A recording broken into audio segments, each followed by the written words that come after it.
It's not. It's on them. It's safe. It's safe on there. It's safe. Oh, fuck, it goes on trucks, man. Yeah, but I'm pretty fast. I wonder how much like look at it. It goes out when I go. Yeah. My back.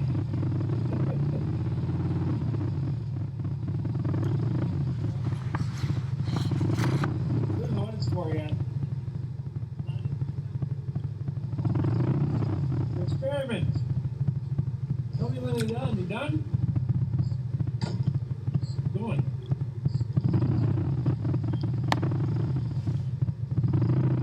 Born to be wild.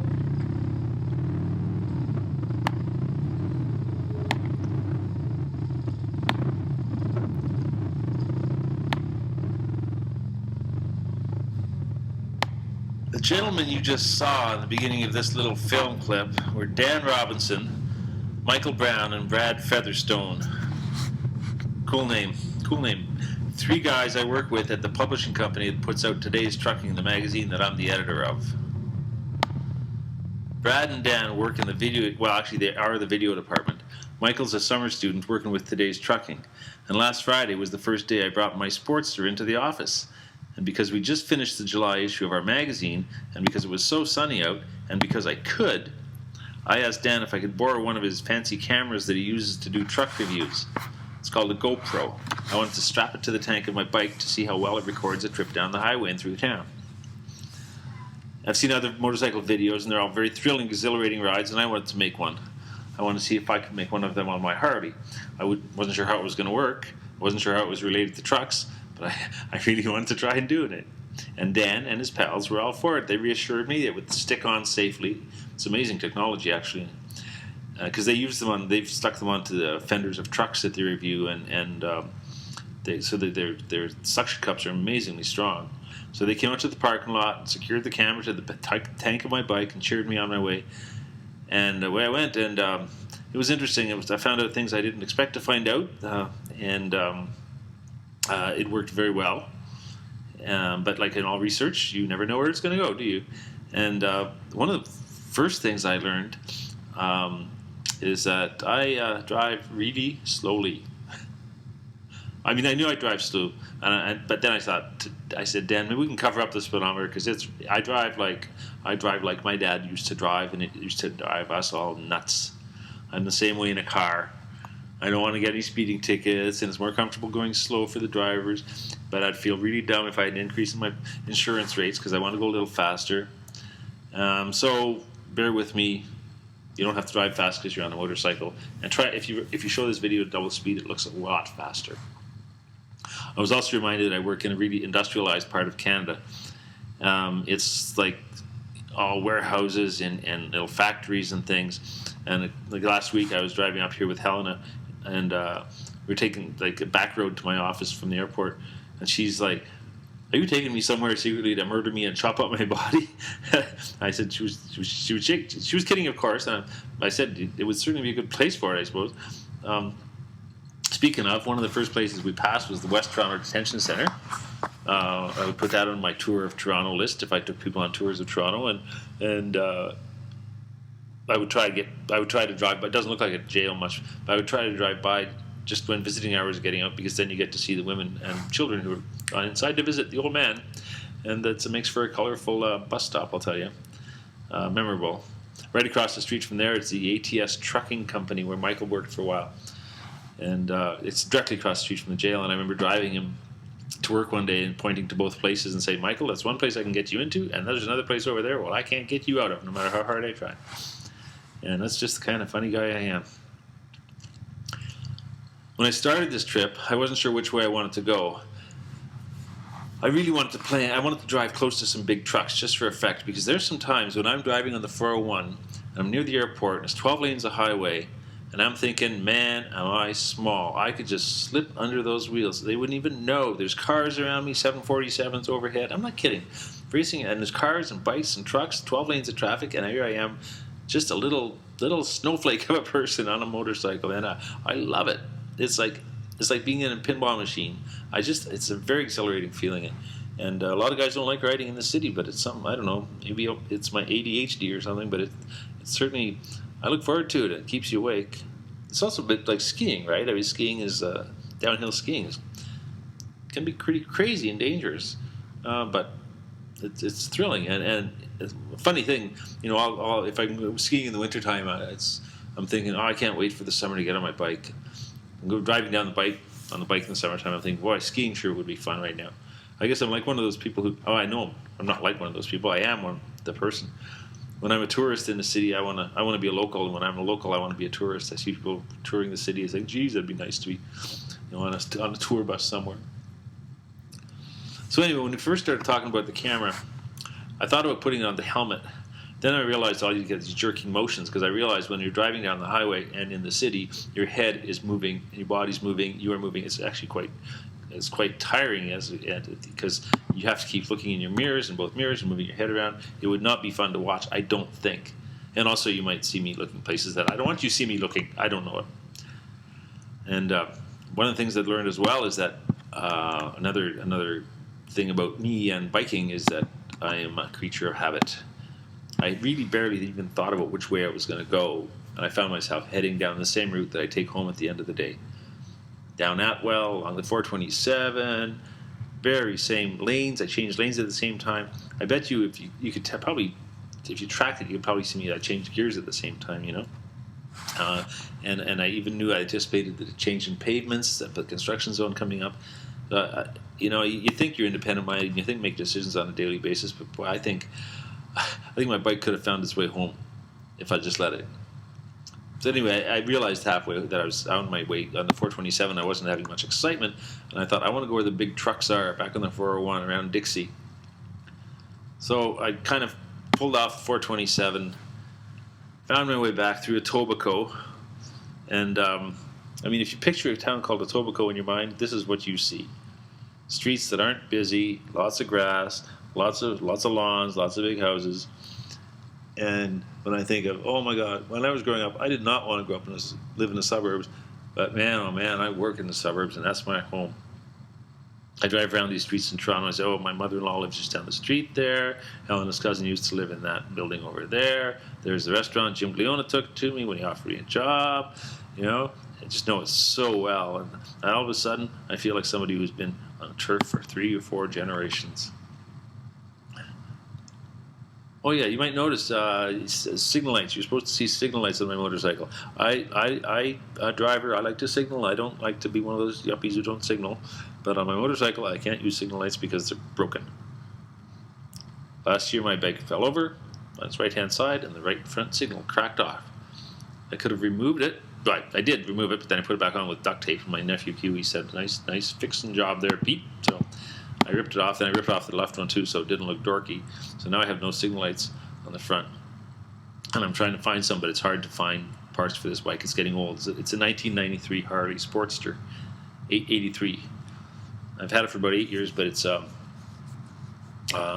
pretty old, and it's hard to find parts for. I call it Leona. My motorcycle has a name. The name is Leona. It's because my Aunt Leona, she bought it for me. I had 3 motorcycles before this one, I guess. But my last Yamaha was just dying, and a cop pulled me over once when I was on it. He pulled me over, and I didn't know what I did wrong. He pulls me over and he says, "Buddy, fix your bike, will you? I can smell it from here." So I knew the Yamaha was on its last pegs, and anyway, so I was gonna not have another motorcycle, and then my aunt left me this $8,500 because she left all her money in her will to her nephews and nieces, which is very sweet of her. And Helena, my wife, said, "You should buy something with the money that Leona would approve of." She didn't say that Helena would approve of, but that's implied, I suppose. So anyway, Leona would definitely approve of a motorcycle, and it was the same time as Simon Blake, the guy I work with, who has about 7 motorcycles himself, found this one at a bike swap. And he said, "Peter, I found a motorcycle that's perfect for you." And I went over to look at it with him, and I agreed. It was a really beautiful small Harley. Leona, my aunt, she was everybody's favorite aunt. She would definitely approve of this. she liked her nephews and nieces to have fun. She kept our secrets for us, and she gave us money to misbehave with. She used to lend us her car. She was a great aunt, and I think she would definitely approve of me getting Harley Davidson with her little inheritance.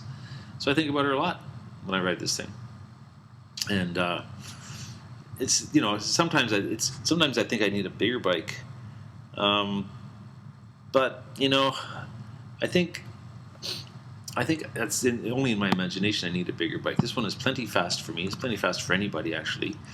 When I first somebody gave me a book about Harleys. That's the thing about buying a Harley, is you get a whole culture with it. Somebody gave me a book about Harleys, and there's a line in it that said when the Sportsters were first brought out in the 50s, they were fast and they were sporty and kind of cool bikes, super cool bikes. And they're the kind of bikes you'd associate with Fawns from Happy Days. But now, because there's so many other cooler, faster ones around, they're more associated with Potsy. I don't care. It goes fast enough for me. I don't think I should have a faster bike than that. I don't think I should be allowed on a faster bike than that. And I'm not going to go cruising across the continent on it. My Peter Fonda Easy Rider days are long past. And besides, I can only think, if I was going to go be Easy Rider, the only guy who could be Dennis Hopper is my brother Eddie, and he doesn't have a bike. He doesn't even have a watch to throw away either, so neither do I. Anyway, I drive like this old man. I drive with a bike. And I don't drive, I don't hang out with other guys on motorcycles much. It's something I just don't like doing very much. Whenever I do, I start driving like them. I'm a kid, right? So if I keep up with whoever, and if I ride in a group, I drive like the group guys, and that's never good. I know I'm prone to that temptation. If I pull up to an intersection beside somebody and they look over, my little boy heart is saying, you have to race, you have to chase them. And I don't want to do that. So I like being by myself, and then I don't feel so bad for going so slowly. I can stop, curve the way I want, whatever.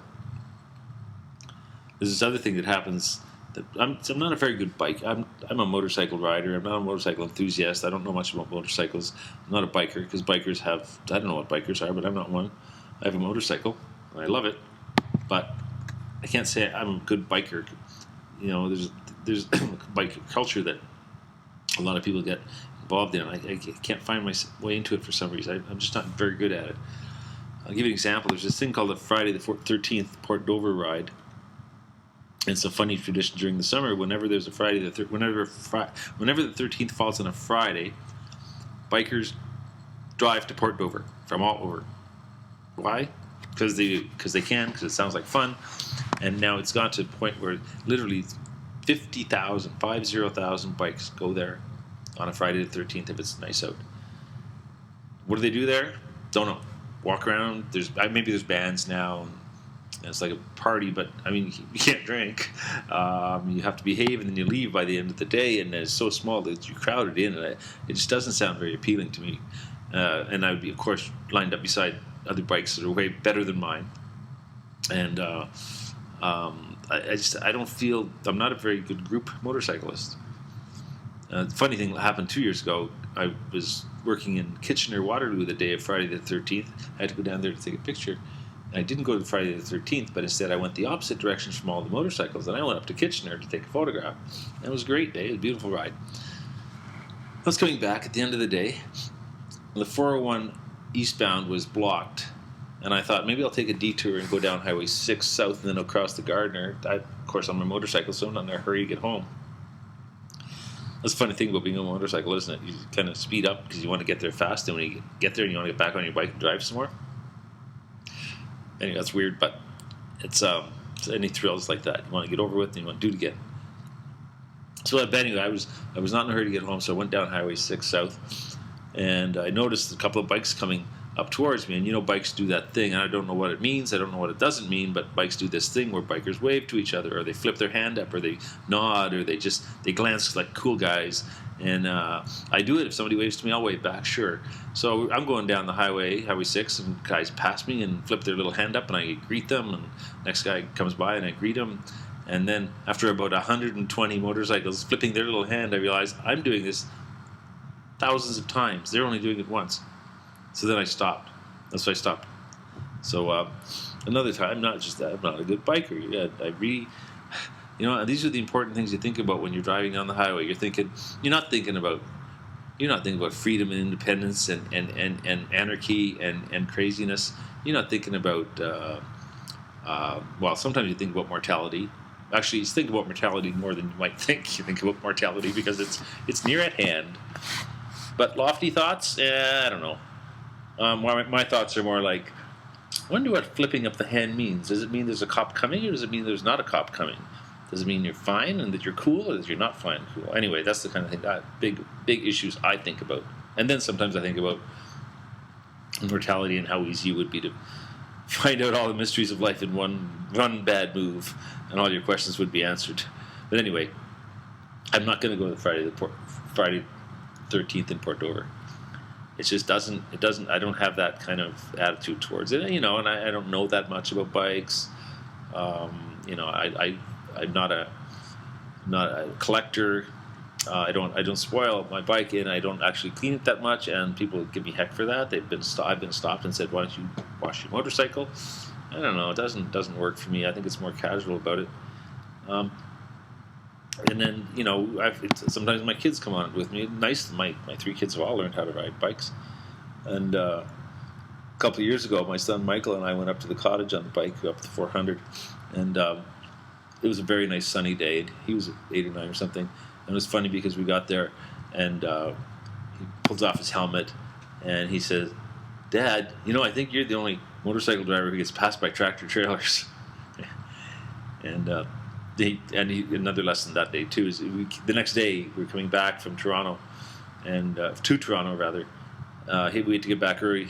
He had some kind of church function that he was supposed to go to, and had to get back by 9. So we're heading down the highway real early in the morning, and all of a sudden I find out I'm running out of gas, and even the reserve tank ran out, and there we're stuck. And it was an interesting morning because it was a nice sunny day, and we're inside of the highway. And I didn't even think about it. I just said, Michael, we have to hitchhike now. It was not anything we'd ever talked about. You don't tell your kids about hitchhiking. You don't say how to do it or how not to do it. You live in the city. It never occurs to you. And you don't see hitchhikers like you used to. But the way I grew up was it was in our blood. We just stuck our thumb out. So Michael and I stuck our thumbs out. We got a ride with a really nice woman who told us about hitchhiking around, and then another truck driver brought us back to the bike later. And I think Michael was kind of a little freaked out because in school and everywhere else people were saying, don't ever get in the car with a stranger and don't talk to strangers. And here's his dad telling him, here, get in the car with a stranger. Get in the car with a stranger. See what happens. So anyway, afterwards we got back to the bike, and just before we get started, he said, you can go, Dad. I was thinking, you can go a long way with that hitchhiking thing, can't you? When I first got the bike, it had a small windscreen on, and I took that off a couple of years ago because I think this bike looks way more streamlined without it. A little bit wussy with this windscreen on it, and I'm not. Well, actually, the fact is, this Harley Sportster 883 is the smallest bike Harley makes, and it's a fair and a not a surprising thing to say that actually it's been known as a girl's bike or a woman's bike. It belonged with Frank Black, the guy who sold it to me. He is a Harley mechanic in Parkdale, near my house. A typical biker guy, and he probably could build one from scratch. And this belonged to his girlfriend. And it was funny one time. After I had it a little while, I was never aware of that. I didn't really know that much about what bike was for which group, but I had to go to this drugstore, pick up a prescription or something, and I pulled into the drugstore parking lot, and there were actually 2 guys standing outside smoking drugs, and I pulled up beside them, and the one guy said, "Oh, look, it's the ladies' Harley." And he I had full visor on, right, and the other guy said, "Oh yeah, right," and I got off the bike, and pulled off my visor, and pulled off my mask, and the guy said, "Oh, I'm sorry, sir." First one called me sir. He says, "Sir, oh, I'm sorry. Hey, you're Peter Fonda. Look, you know who Peter Fonda is." And I thought, that's cool that he knows who Peter Fonda is for a kid at his age. And he called me sir. Then another time, I met a guy in Japan. I was in Japan with a bunch of other magazine editors. And one of them was a tow truck editor from New York. and a tough guy. He was a former bike gang member. I think it might have been a Hell's Angel even. Tough New York accent. He's from Brooklyn. He's telling me about biker stories and biker parties and what a tight bond they had. He was a serious motorcycle gang member, but retired and now editing a magazine. And after we got back to North America, we were exchanging emails and saying you should drive up here and see Toronto and you should take a cruise along New York. You'd love it. Finally, I sent him a picture of me on my motorcycle that was taken from across the street, and I'm sitting there with my black T-shirt and black jeans, and he writes back, "Oh, I see your wife has a motorcycle too."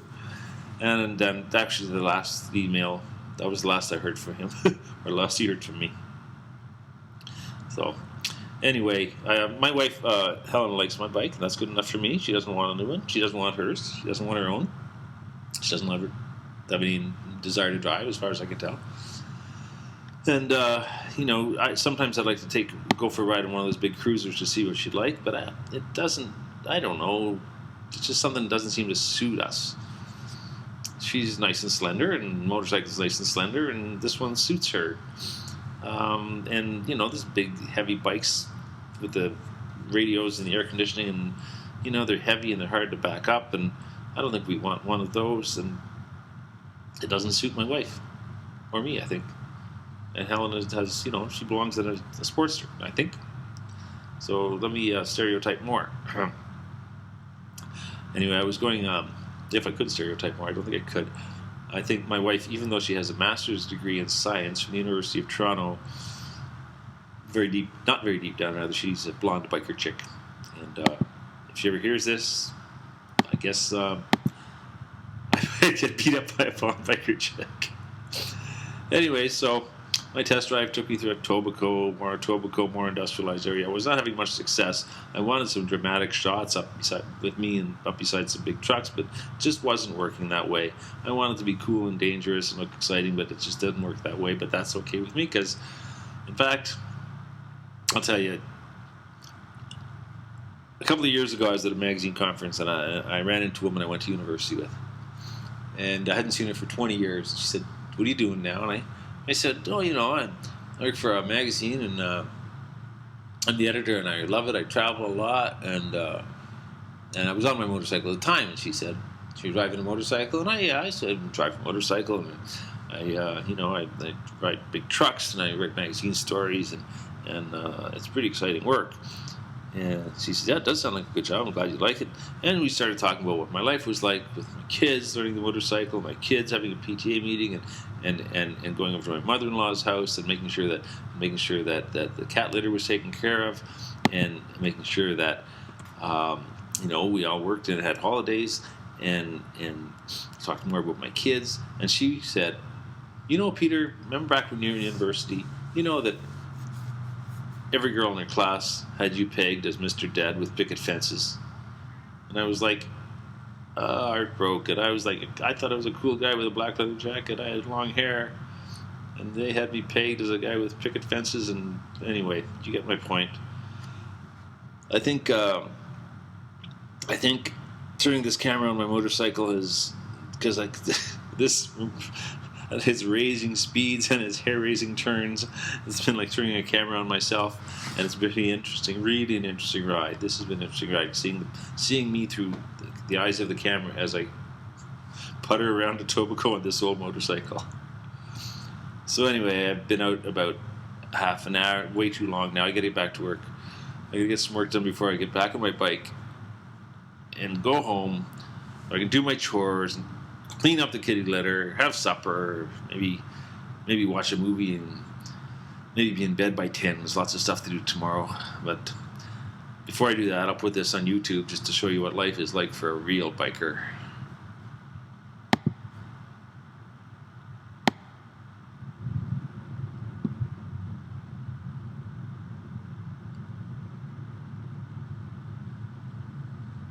I got passed by a minivan.